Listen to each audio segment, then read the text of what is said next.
امیدوارم که حالتون خوب باشه. فرشید سهراب هستم، نوازنده و مدرس ساز سنتور. تو این ویدیو قصد داریم قطعه شماره 78 از کتاب شیوه سنتور نوازی استاد قشنگ کامکار به اسم لیلا خانم رو با هم دیگه کار بکنیم. قطعه خیلی زیبا، یه ترانه مازندرانی هست.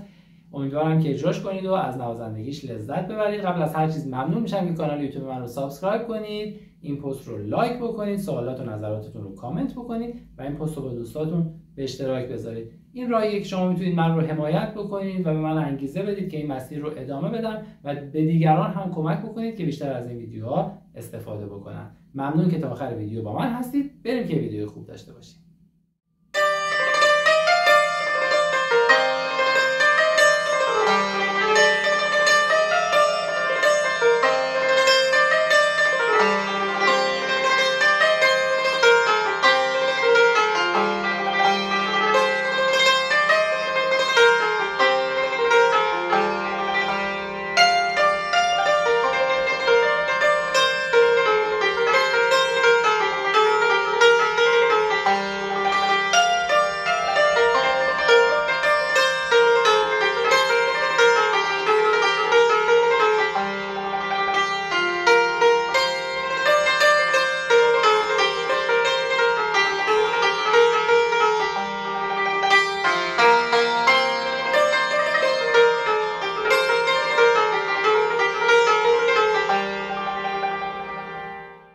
قبل از اینکه وارد آموزش این قطعه بشیم می‌خواستم یه نکته رو بهتون بگم. آفرین به شما که تا اینجا پیش اومدید، خیلی عالی کار کردید. از اینجا به بعد من وقتی هنرجوها به اینجا میرسن به شرط اینکه خوب تمرین کرده باشن و اون نکات اولیه رو بلد باشن، سعی می‌کنم یه سری تکنیک ها رو بهشون یاد بدم که بتونن توی قطعهشون اضافه بکنن که قطعهشون رو بتونن زیباتر اجرا بکنن.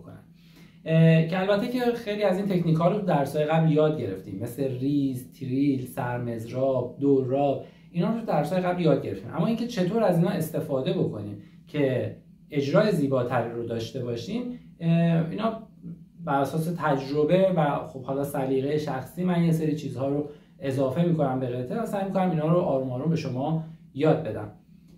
البته که لزومی نداره، شاید نتونید همه اونا رو خوب اجرا بکنید، ولی اگر اینکه توی هر قطعه یه دونه از این تکنیک ها رو هم بتونید اضافه بکنید، آروم آروم اونا رو یاد میگیرید و رفته رفته نوازنده بهتری میشید و میتونید قطعه ها رو با تکنیک بهتری اجرا بکنید و بیشتر لذت ببرید. پس لطفا خیلی خوب روی این قطعه کار کنید که روش مسلط بشید. من توی ویدیوهای بعدی آموزش تکنیکی تر این قطعه رو به شما آموزش میدم. پس حتما ویدیو بعدی رو ببینید و از دستش ندید. خب بریم شروع کنیم ببینیم که توی این قطعه چه نکاتی داریم که نکاتش رو با هم دیگه کار بکنیم. خب اولین نکته که تو این قطعه مهمه اینه که این قطعه با 2 تا سرعت مختلف نوشته شده. یعنی 2 خط اول اگر نگاه بکنید بالای قطعه نوشته با سرعت 80 اجرا بشه، از خط سوم سرعت قطعه شده 60، یعنی سرعت کمتر شده. پس تیکه اول ما با سرعت بیشتری میزنیم، تیکه دوم باید با سرعت کمتری اجرا بکنیم. قطعه 6/8 شمارش به صورت 1 2 3 4 5 6 میشه. این نکته ها رو دیگه بلدید. کل 2 خط اول ترکیب نوت سیاه نقطه دار و چنگه. هر جا سیاه نقطه دار داریم 3 شماره هم مکس می‌کنیم و هر جا نوت چنگ داریم 1 شماره. مثلا تو میزان اول 1 2 3 برای نوت ر میشه، 4 5 6 میشه برای ر می فا بعدی. حواسمون به راست و چپ ها هم باشه که خیلی مهمه.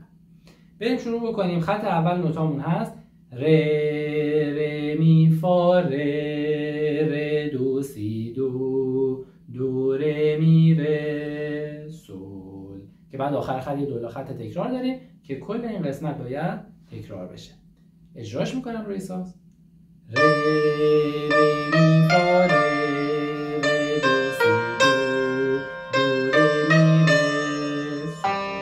میشماریمش 1 2 3 4 5 6 1 2 3 4 5 6 1 2 3 4 5 6 1 2 3 4 5 6 1 2 3 4 5 6 1 2 3 4 5 6 1 2 3 4 5 6 1 2 3 4 5 6. میریم سراغ خط دوم.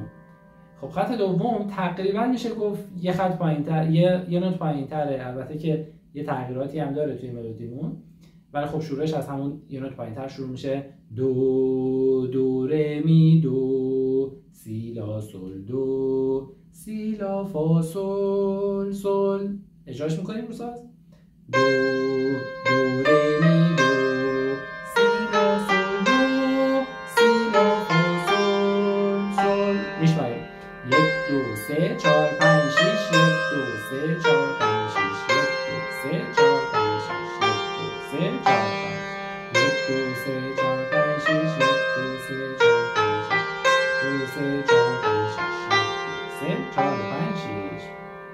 این تیکه در واقع مقدمه این قطعه است. حالا از خط سوم وارد قسمتی میشیم که حالا رو شعر داره و خب باید با سرعت کمتری اجراش بکنیم. نوتامون هست فا ره فا ره سی دو سی. اینجا از نظر ریتمی خورده نکته داره. تیکه اولش که سه تا چنگه که میشه یک دو سه. بعد ره سی دو تا نوت دولا چنگه که شمارشش میشه چارو. بعدش دو تا نوت آخر یه نوت دو داریم که چنگ نقطه داره و بعدش یه سی داریم که دولا چنگ. یعنی ضرب 5 و نصف ضرب 6 برای نوت دو که چنگ نقطه دار هست میشه و نصف دیگه 6 که یه دونه او هست میرسه به سی. پس شمارشمون اینطوری میشه که میگیم 1 2 3 4 و 5 6 رو اجرا میکنیم. نوتامون هست فا ره فا ره سی دو سی. حالا اگه بخوایم بشماریمش میشه 1 2 3 4 و 5 6 و روی او باید نوت آخر رو بزنیم. یه بار دیگه میزنم 1 2 3 4 و 5 6 و میریم سراغ میزان بعد. نوتمون هست ره دو سی لا سل که باز دوباره چون اولش دو تا نوت دولا چنگ داریم او اضافه میکنیم میشه 1 و 2 3 4 5 6. اجرا میکنم ره دو سی لا سل. میشماریم 1 و 2 3 4 5 6. بریم سراغ خط بعد. نوتامون هست دو سی لا سل و میزان بعد که جمله رو کامل میکنه هست سی لا سل سل. روی ساز میزنیمش دو سی لا سل لا سل سی لا سل سل. میشماریم 1 و 2 3 و 4 5 6. 1 و 2 3 و 4 5 6. حالا اینجا یه دولا خط تکرار داریم که باید برگردیم از اول خط سوم این جمله رو تکرار بکنیم. یه دور بشنویم این قسمت رو. 1 2 3 4 و 5 6 و 1 و 2 3 4 5 6. 1 و 2 3 و 4 5 6. 1 و 2 3 و 4 5 6. 1 2 3 4 و 5 6 و 1 و 2 3 4 5 6. 1 و 2 3 و 4 5 6. 1 و 2 3 و 4 5 6. میریم سراغ جمله بعد. خط چهارم میزان آخر با یه سکوت چنگ شروع میشه. یعنی یک سکوت از شماره 2 نوتامون میشه فا سی سی دو و بعد کل خط آخر تکرار بالاست. تکرار خط سوم میزان آخر و خط چهارم میزان اول و دومه. یعنی سه میزان آخر تکرار بالاست. پس باید مواظب اون میزان آخر خط چهارم باشیم که با یه سکوت شروع میشه. سکوت فا سی سی دو و بقیه ره دو سی لا سل. بقیه دیگه تکراره. پس کل این قسمت این 4 میزان آخر رو اجرا میکنیم. میشه فا سی سی دو ره دو سی لا سل دو سی لا سل لا سل سی لا سل سل. با شمارش میزنیم 1 2 3 4 5 6. 1 و 2 3 4 5 6. 1 و 2 3 و 4 5 6. 1 و 2 3 و 4 5 6. 1 2 3 4 5 6. 1 و 2 3 4 5 6. 1 و 2 3 و 4 5 6. 1 و 2 3 و 4 5 6. یه دور میریم کل قطعه رو از اول تا آخر بشنویم که شما قراره چی اجرا بکنید و چه صدایی باید از سازتون در بیاد.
علامت دارسینویی که داشت تکرار میکنه دوباره از اول خط سوم. کل این قسمت شعر رو باید 2 مرتبه تکرار میکنن که من بار دومش رو با تکنیک بیشتری اجرا کردم که یه مقدار متنوع‌تر بشه و متفاوت بشه. امیدوارم که این قطعه مورد توجهتون قرار گرفته باشه. ممنون میشم که کانال یوتیوب من رو سابسکرایب کنید، این پست رو لایک بکنید، سوالات و نظراتتون رو کامنت کنید و این پست رو با دوستاتون به اشتراک بذارید. یادتون باشه که این قطعه رو حسابی تمرینش بکنید که خیلی خوب یادش بگیرید که توی ویدیو بعدی روش با تکنیک بیشتر اجرا کردنش رو با هم دیگه کار بکنیم. خوب و خوش باشید.